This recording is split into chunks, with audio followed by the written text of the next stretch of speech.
Nobody wanna see us together. Nobody wanna see us together.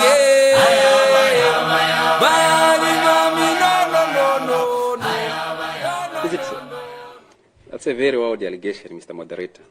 And before I proceed to answer you, Mr. Moderator, my colleague here has spoken extensively, quite a number of minutes, so I ask that in the interest of justice, you give me also quite a number of minutes to respond and address these issues of Bill 10.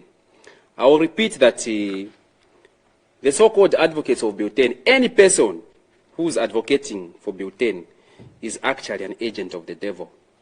This person is sponsoring evil. He doesn't want pensioners to be paid. Such a person doesn't want youths to be properly empowered. Such a person doesn't want democracy in this country. They want power to be concentrated in the office of President Edgar Lungu, to make him a Wamuyaya president. That is what this bill is about. This bill, Bill 10, is about perpetuating the stay of President Lungu in State House forever. President Edgar Lungu is a lawless man. He has broken the law by standing for a third term. We all know that. But because his regime is now backed up by armed police who are looking like soldiers, nobody can say anything about it. The issues that we are speaking to here are issues which are a matter of life and death. And that is why we have said that in this bill, Article 266, it says it allows the president or the judges to wake up one morning and say, this candidate can't stand. That is one of the issues. But I also want to say that in this bill, we have got a very dangerous precedent which wants to be set. And that is a precedent of lies and deception, mixing so-called progressive clauses with retrogressive clauses. He's speaking about so-called mixed member representation system. You know, I looked this thing up. I did some research because I don't just... And by the way, the bill I'm looking at is the bill which the PF crafted in their kitchen. I don't know if they met at Parliament in a certain kitchen or back room. I don't know. But I'm looking at the bill, the so-called bill, Bill 10, which they crafted. And you cannot, after crafting a bill, presenting it for victory, you cannot go and say, let's have a parliamentary select committee and let's change it. You can't do that, you know. When this thing, the so-called gazette was published, Honorable Jack Mwimbo, who is the leader of the opposition in Parliament, and is also a legal counsel with experience, said that such a position of going back to the parliamentary select committee to tinker here and there, change a few things, is out of the law. It's illegal. And that is the position. I don't want to go into the details because I don't want to bore people. But the issue of saying a mixed member representation system is neither here or there.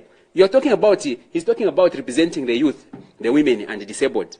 The Constitution itself, and I knew to say that thing would come up, so I carried the Constitution. I don't like reading the Constitution, but here it is. This thing, I'll read for you what Article 259 says.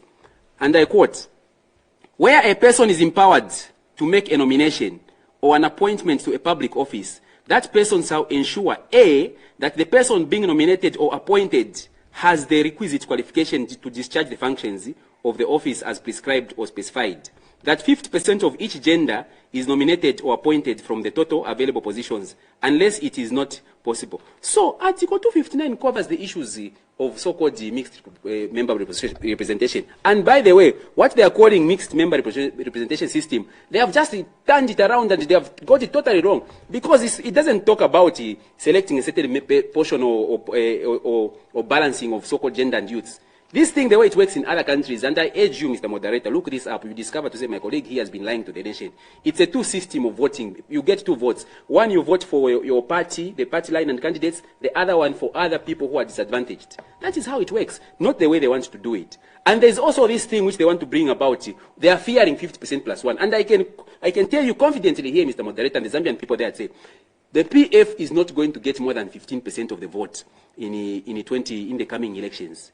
In August 12. They are not going to get even 15%. That's why now they are running away. Through this bill, they are saying, no, if a party doesn't get more than 50% plus one, they can make a coalition government using their surrogate parties. These small Mushaninabwalis, we call them Mushaninabwali. Bakandile parties. They get them, put them together, 2% babika pamo paria, bafika pa 50%, and now we have a government. That is illegal because those surrogate parties do not represent the interests of the party, of the Zambian people. They are rejected. So we are saying that 50% plus one must still stand. And that means that we must stick to the issue of a rerun. If no party gets more than 50%, there should be a rerun between the two leading parties. Not mwaya bula ba Mushanina Bwali, na bakandile ati sentu pange coalition. Who do you want people? I don't want to mention names here, but you know the jokers that are there, people who are even funded by the PF to call themselves political parties. Those are some of the issues. Then on the so-called select committee, this select committee, it is given within the select committee. He chose iwe isakuno twarasta shani hapa Zambians bashuka bali Bill10. No, honorable 10 tuchinja hapa. They did it in their bedrooms, and you call that a legitimate process. That is not a legitimate process. And one of the things even which workers, again, an issue in Bill10, which workers must be very, very careful about, because we are youths. Most of the people in this country, they are youths. They are looking for jobs. They are looking for business. But this bill was said to say they are abolishing the Industrial Relations Court. Comrade Moderator, the Industrial Relations Court is a very, very important court in any given country, because this is a court where workers, if their bosses are mistreating them. You have seen the videos of how Chinese now have taken over our country. They are even kicking workers at Sino Hydro. The Minister of Labor, I call her the Queen Mother of slave labor. She doesn't do anything. That woman, I don't know, let me not use terms which we don't want to, but that woman, I don't know. Anyway, I'll leave it at that. But the point is, you cannot have the Industrial Relations Court abolished. Where are workers going to? If a Chinese today slaps you, or insults you, or kicks you like they are kicking people in Sino Hydro and other places, for the sake of where do you go? Where do we find that particular article, for the sake of clarification? The one for abolishing the court? Yes. Let me read it for you.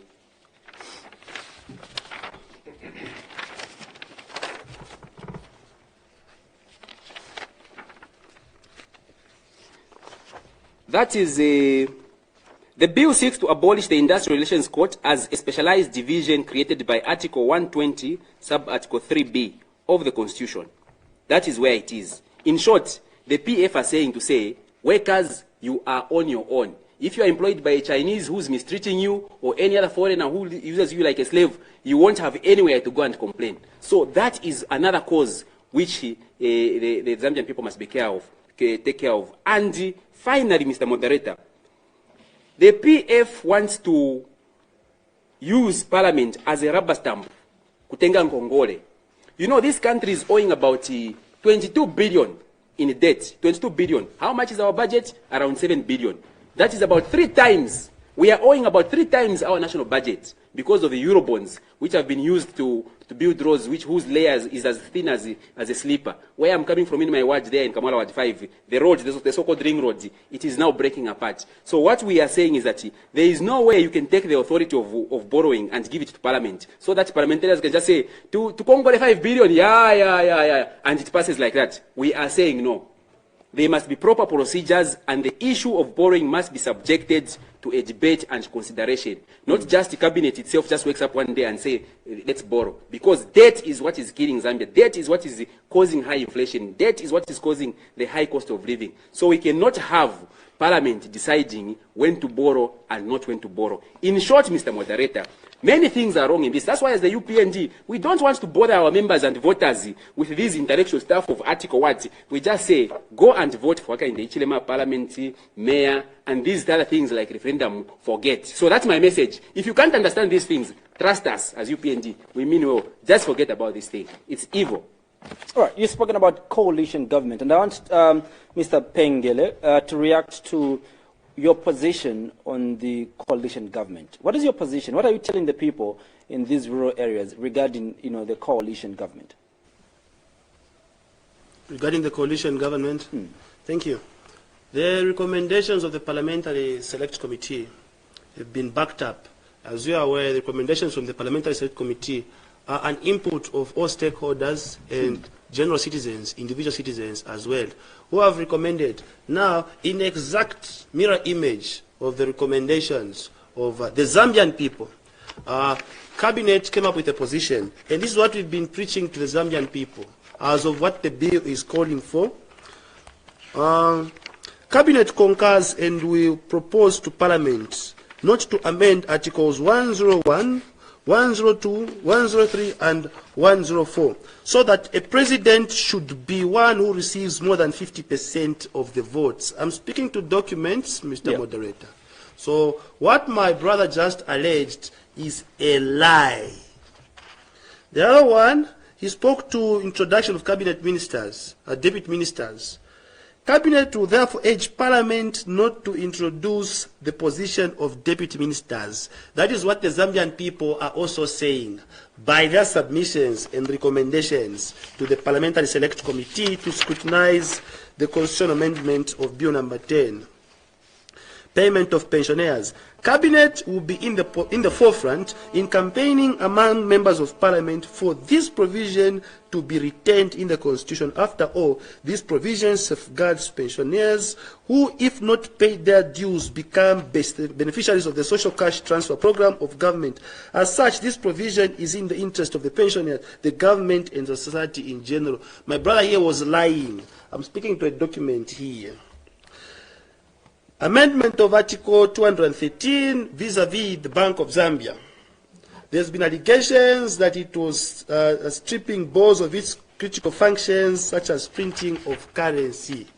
What this one is saying is that for the sake of safeguarding these critical functions of the boards, Cabinet concurs with the committee that these functions as specified in the Constitution should be retained. I'm speaking to documentation, speaking to facts. My brother has been lying, and they've carried out this propaganda campaign of malice and calumny throughout the entire country, and my colleagues and I, as Bill10 advocates, we are willing to go to any length to undo all those lies, so that people of Zambia know the exact truth. What is happening around Bill10? What is Bill10? That is the only way we shall communicate principle as vis-a-vis regards to the law. So my brother has been lying. Yeah. All right. Let's come to, given 1 minute to tell the Zambian people, besides individuals like HH and President Edgar Chagwa Lungu, why should people not buy into the idea of Bill10? Are those concluding remarks? Yes, those are your concluding remarks. Mr. Moderator, my concluding remark is very simple.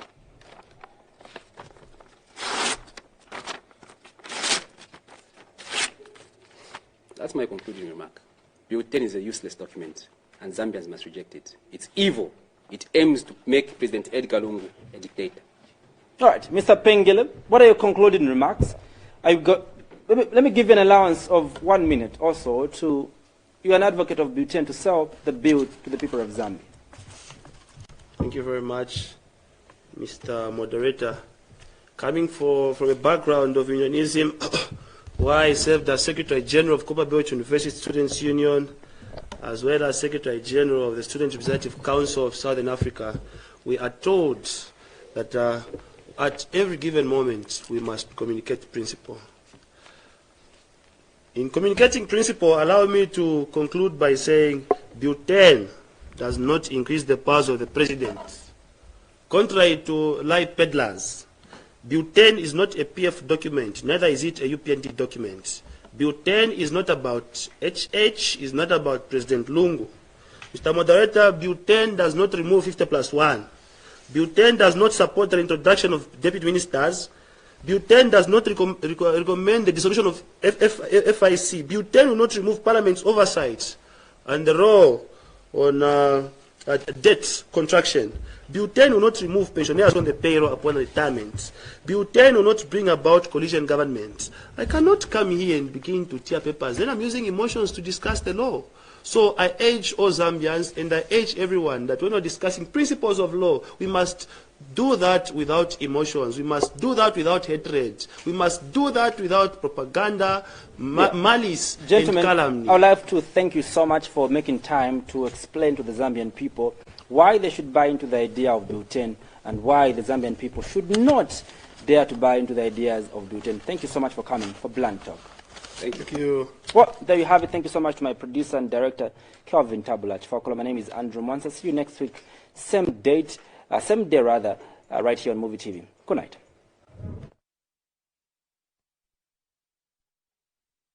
Zambia, the home of copper.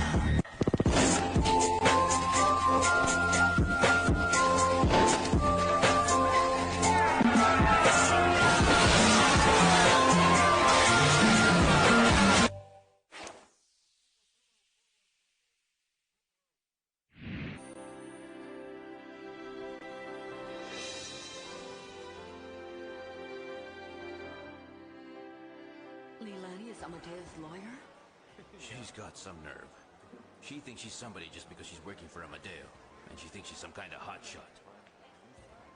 did I. I didn't think she would still come back here. After what happened to her family. Do you think she came back here to take revenge on us? Well, I'm not afraid of her mother. I can do to her what I did to Serafin. Roman, What? I beg of you, leave Leilani alone.